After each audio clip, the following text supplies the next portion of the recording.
ونصلي ونسلم على رسوله الكريم. أما بعد، فأعوذ بالله من الشيطان الرجيم. بسم الله الرحمن الرحيم.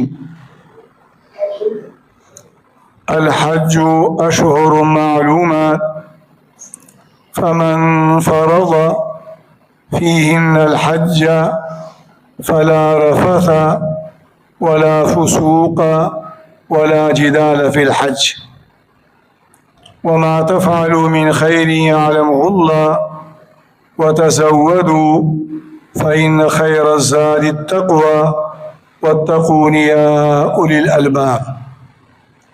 سبحان ربك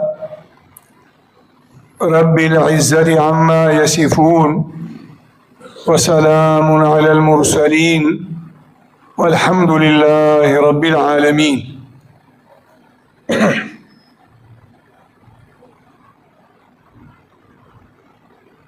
د ذوالحجې د میاشتې د 8 تاریخ نه وړاندې تمام حاجیان د مکې مکرمې ښار ته راجمع شي.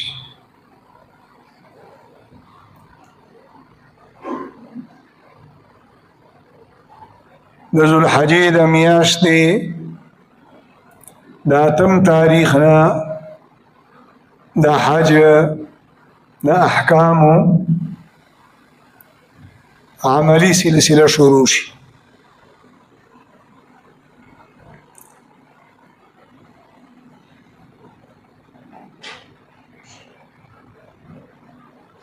تاسو چې څومره ملګري ناست یئ، نو ستاسو د ټولو حج به حج تمتع وي، او کم مسلمانان چې حج تمتع کوي نو په 8 تاریخ یا د هغې نه وړاندې د مکې مکرمې په ښار کې دننه او یا د حرم په حدودو کې دننه ټول حاجیان د حج احرام وتړي.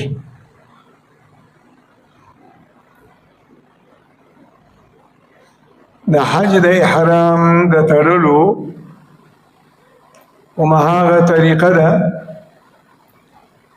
چې کومه د عمرې د احرام ده تړلو ده.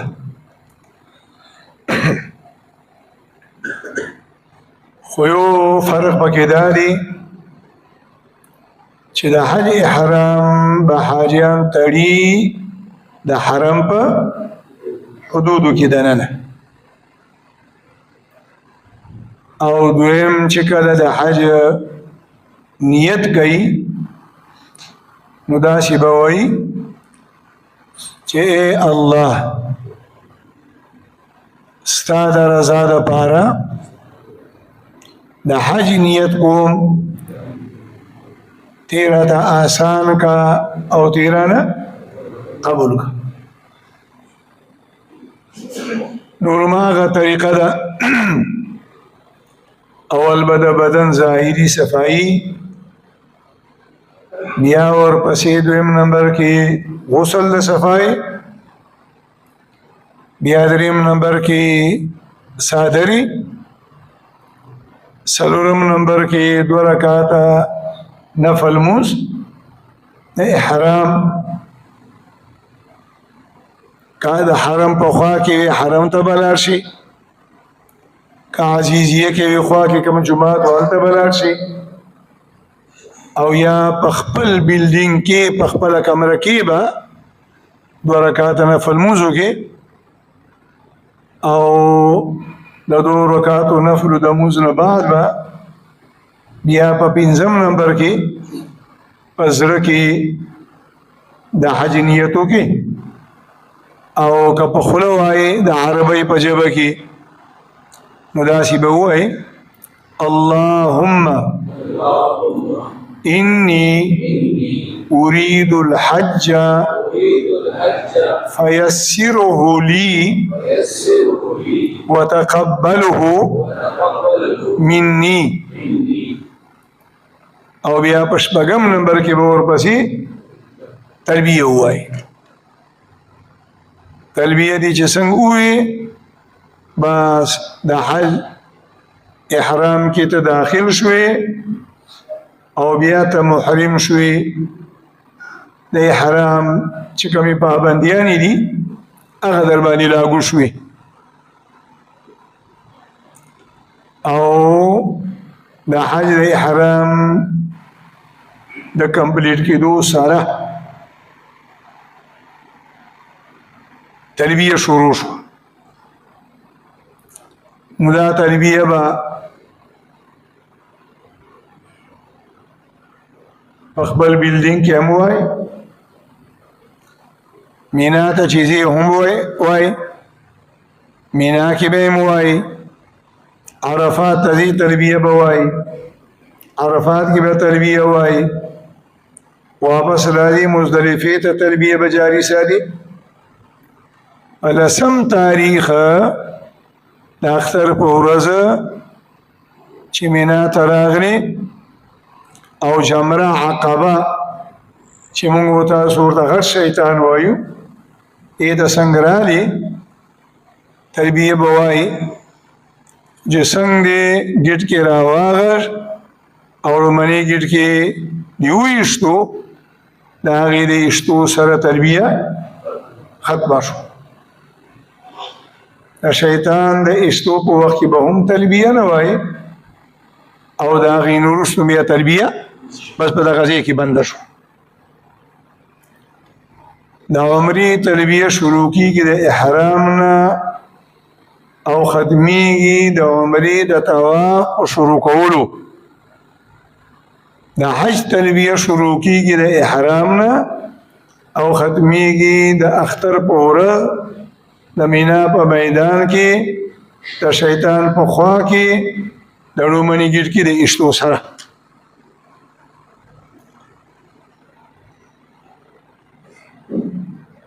سنت طریقه دا ده چې حاجیان د ذوالحجې د میاشتې په اتم تاریخ د انور د راختو نه وروستو د مکې مکرمې د ښار نه مینا ته روان شي. خو په دغه وخت کې تلل فرض واجب نه دي، سنت دي. او د حج په واجباتو کې که کوم واجب عمل د عذر د وجې نه پاتې شي ګناه هم نشته دم هم نشته. نو چې سنت عمل د عذر د وجې نه پاتې شي نو هم پکې دم نه راځي. د نن نه لسته کاله وړاندې رش کمو حاجیان به کمو او داسې بسونه به سره سره د باډې د بسونو په شان ایسیګان به هم پکې نو. د هر بلډینګ خوا راله او د انور د خطو نه بعد به مینا ته د تلو سلسله شروع شوه.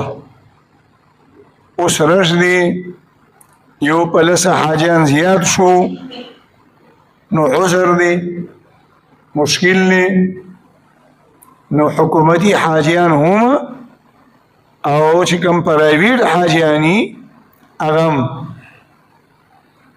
ومه ورستې راشي او د اتم تاریخ شپه چې شروع شي نو په دې شپه کې حاجیان د مکې د ښار نه مینا ته بسونو کې وړي. نه خیر دی عذر دی هېڅ خبره نشته. د چا بسونه 10 بجې راشي، د چا 11 بجې راشي، د چا 12 بجې راشي. بس ومه ورځ چې تېره شوه او د اتم شپه شروع شوه، نو بس دا مجاهده شروع شوه.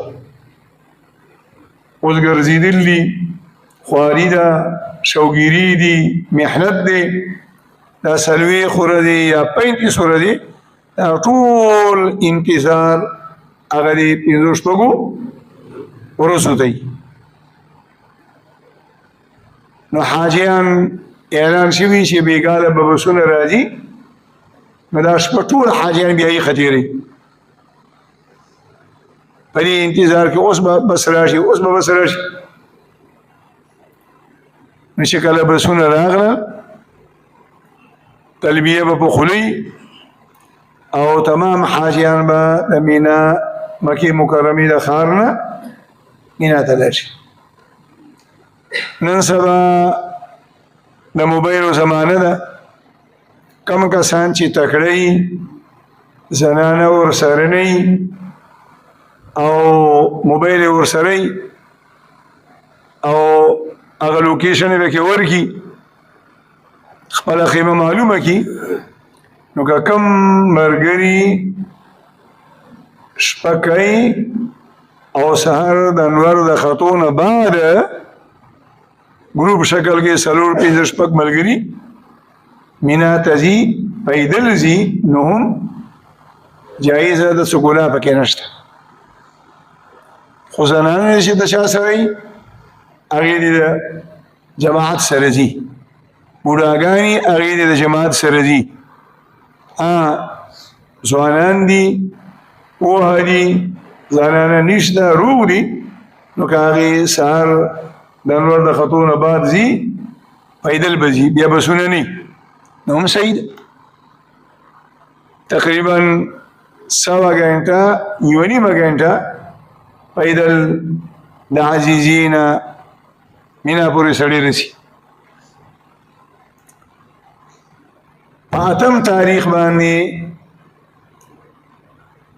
حاجیان د 8 تاریخ ورځ هم په مینا کې تېروي او ورپسې د 9 شپه دا هم په مینا کې تېروي. په مینا کې په دغه ورځ باندې د حج په احکامو کې یو د تلبیه خیال ساتل پکار دي. تلبیه به وایي 5 وخته مونځ په جمع سره او دا ورځ په مینا کې تېرول او دا 9 شپه په مینا کې تېرول دا سنت دي. نور څه اهم حکمه په دغه ورځ باندې د حج په احکامو کې نشته دي.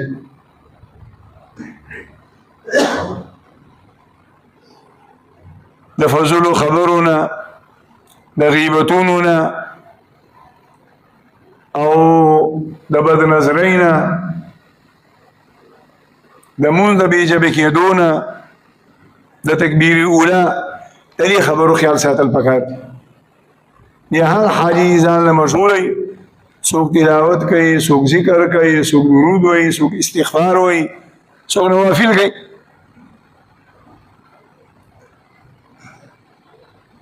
په مینا کې به یو خبره تاسو ته مخې ته راځي او حاجیان پکې هر وخت کې د یو بل سره په جنګي، نو په دې ځان پوه کړي. او هغه ده چې لاسونه داستاني خو منه دي،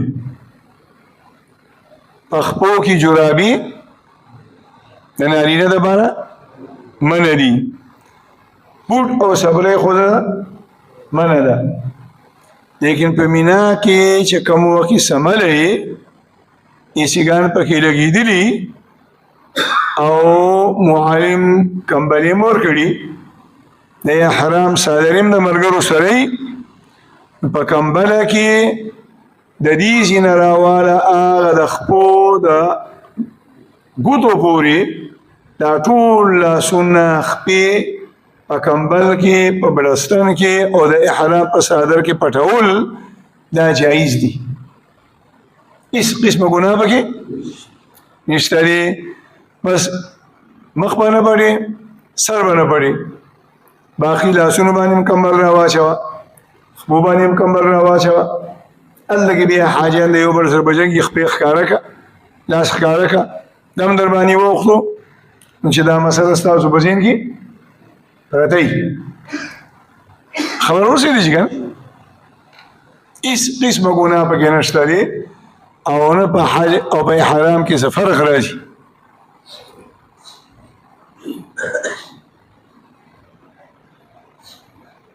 بیا د مینا نه عرفات ته د طلوع مستحب وخت همدغه دی چې په نهم تاریخ چې د عرفې ورځ ده د سهار مونځ مینا کې په جمع سره وکړي او بیا د نور د ختون وروستو د مینا نه روان شي عرفات ته. خو په دغه وخت کې تلل سنت دي فرض واجب نه دي او موجوده زمانه کې عذر دی ازدحام رشه دا هم د حج په کتابونو کې په عذرونو کې لیکلي دي. نو د دې د وجې نه حکومتي حاجیان او پرایویټ حاجیان او د ټولې دنیا د ملکونو حاجیان اتم تاریخ ورځ مینا کې تیره کړي او بیا د نهم په شپه باندې اعلان وشي چې بسونه به راځي او د مینا نه به ځو عرفات ته. څوک 10 بجې لاړ شي څوک 12 بجې لاړ شي څوک 2 بجې لاړ شي څوک سهار کې ورسي. بعضې اوقاتو کې په مینا عرفات ته بس ورسي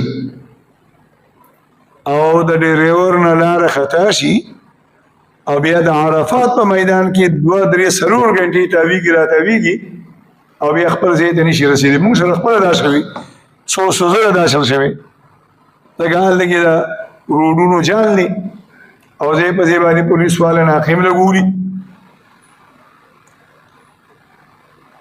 نو چې کله د مینا نه عرفات ته د الله په فضل سره ورسېږئ شپه به تېره شي د سهار لمونځ به په جمع سره وکړئ او بیا د سهار د لمانځه نه بعد د زواله پورې په عرفات کې ځان دمه کول دي استراحت کول دي وقوف په عرفات ته ځان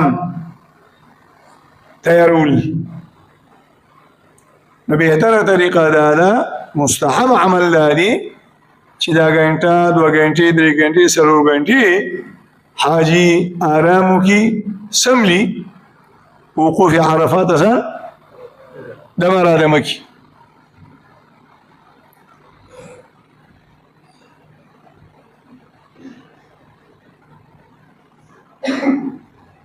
د حج د احکامو عملی ورځې دا 15 شپږ دي او بیا په دې 15 شپږو ورځو کې د ټولو نه اهمه ورځ هغه د 9 تاریخ ورځ ده او د 9 تاریخ ټول ورځ هم نه ده بلکې د 9 تاریخ نیمه ورځ ده. د زوال راواله د نور ده پریوتو پورې او یا د نور د زوال راواله د اختر د ورځې د صبح صادق ده راختو پورې دا نیمه ورځ او دا یو شپه.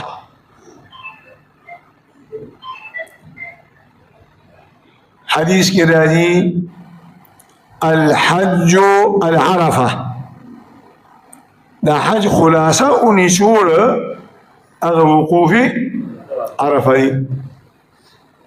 مخکې مو وی په حج کې 3 فرایض دي یو احرام اخو اوشو. دویم وقوف عرفه او دریم طوافی زیارت. او بیا په دې دریو واړو کې اهم هغه وقوفی عرفه دی. دا ځکه اهم دی که دغه وقوف عرفه در نه پاتې شو نو بس حج دی لاړو، د هغې بیا بله څه چاره نشته. احرام کې اخوا دیخوا وشو د هغې لاره شته، طواف زیارت مخکې وروستو شو د هغې لاره شته، خو وقوف عرفه چې پاتې شو نو د هغې څه لاره نشته، حج لاړو بیا به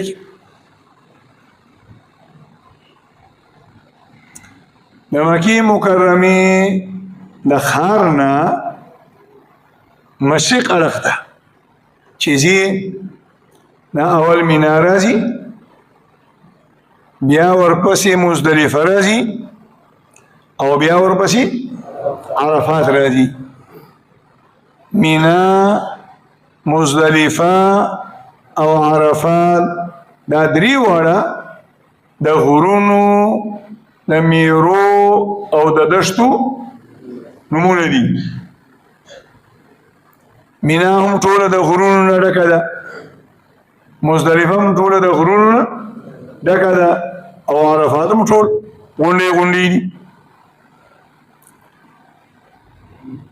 مینا دا د حرم حصه ده، مزدلفه دا هم د حرم حصه ده او د عرفات میدان دا د حرم د حدودونه بار دی. او د حج احرام با په کوم ځای کې تړي؟ د حرم په حدودو کې. نو چې کوم سنت طریقه خدا دا چې د مکې د ښار نه احرام وتړي، لیکن د حج د ګروپونو چې کوم ذمہ داران دي هغوی د حاجیانو سره په دې خپلو کپړو کې ځي راځي سنبالي او بیا دغه خلک په مینا کې د حج احرامونه وتړي. نو مې اکثر ملګري ورباندې خبرې کوي، اعتراضونه به کوي چې ګوره مینا ته راغلی دی او احرام یې دا نه دی تړلی. نو مینا هم د حرم حصه ده، که دغه ملګرو د ضرورت د وجې نه د حج احرامونه په مینا کې وتړل نو هم صحیح دي، دم مې ورباندې راوړي. وقوف د عربۍ د ژبې لفظ دی او د عربۍ په ژبه کې وقوف ویل کېږي ودرېدل او ایسارېدل.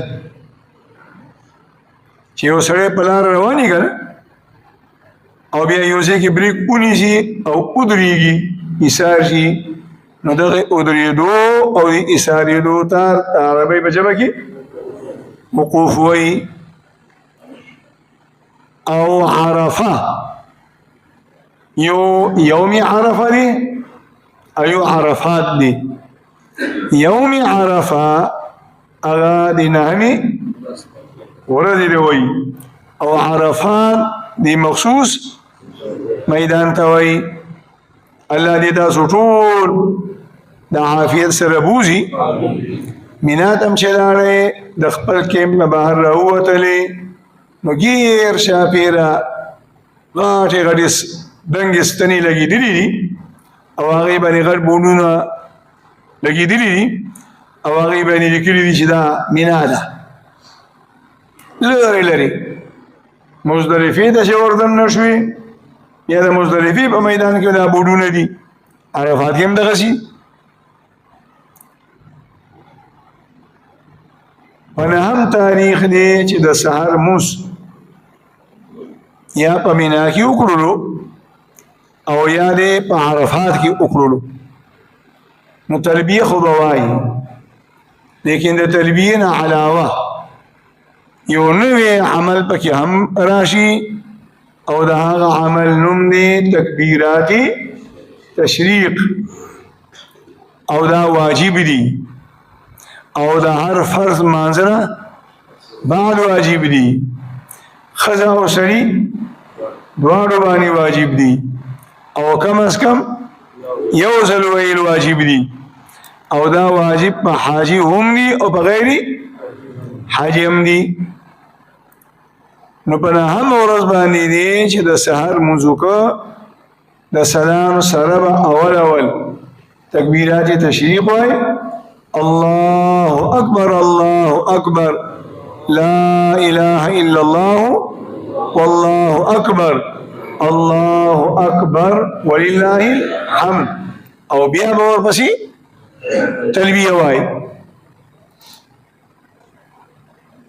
د عرفات وقوف عرفات یعنی د عرفات په میدان کې وقوف دا فرض دی.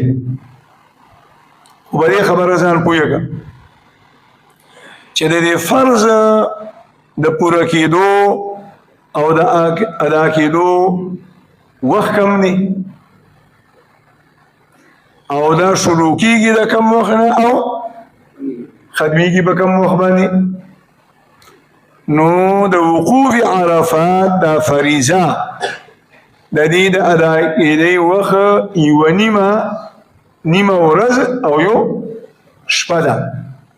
د نهم تاریخ نیمه ورځ بعد زوال او د اختر شپه. په دغه ټیم کې چې د 5 منټو دپاره حاجی د احرام په حالت کې د عرفات د میدان ته وردن نشه نو حجی وشو، فرض یې ادا شو. خبره پوه شوه کنه؟ نو خدای مکه که یو حاجی بیمار شي، لاره خطا را خطا شي او دې د ماښامه پورې د عرفات میدان ته ونه رسېده، شپې 12 بجې 1 بجه 2 بجې د عرفات د میدان ته را یې ځان را ورسولو او رادن نشه، یو څو قدمه رادن نشو، نو هم د فرض شو شي ادا شو. د سعودي حکومت د حاجیانو د حج ډېر زیات خیال ساتي او د حج په ایامو کې الله دې زموږ او ستاسو سره د عفو او د عافیت معامله وکړي.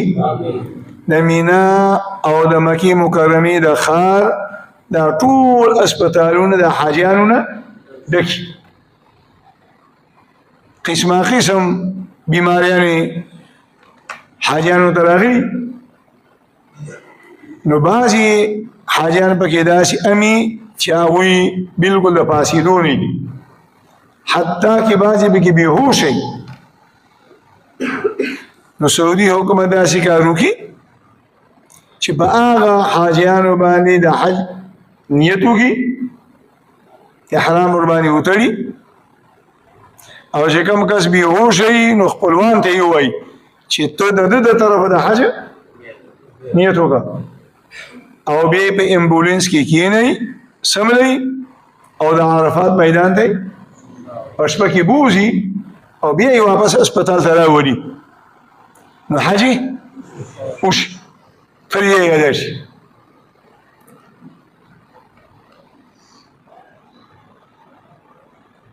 د وقوف عرفات طریقه هغه دا ده چې د زوال نه وړاندې به تمام حاجیان اودسونه تازه کړي او چې څنګه زوال کېږي د زوال سره به د ماسپښین لمونځ وکړي او د ماسپښین د لمانځه نه بعد بیا د وقوف عرفات سلسله شروع شوه. هسې خو مې درته ووي احرام دې تړلی دی، د عرفات په میدان کې موجود دی او د نور زوال وشو، نو چې څنګه د نور زوال وشو ستا فرض شي ادا شو، فریضه ادا شو. لیکن سنت طریقه دادا یو پکې واجب عمل نه. واجب عمل دادي چې د نور د زمان وروسته به د نور د پریوتو پورې د عرفات په میدان کې ایساري بغیر د عذر نه به نزي. د عرفات په میدان کې چې څنګه نور پریوتو د هغې نه وروسته به را روانېږي.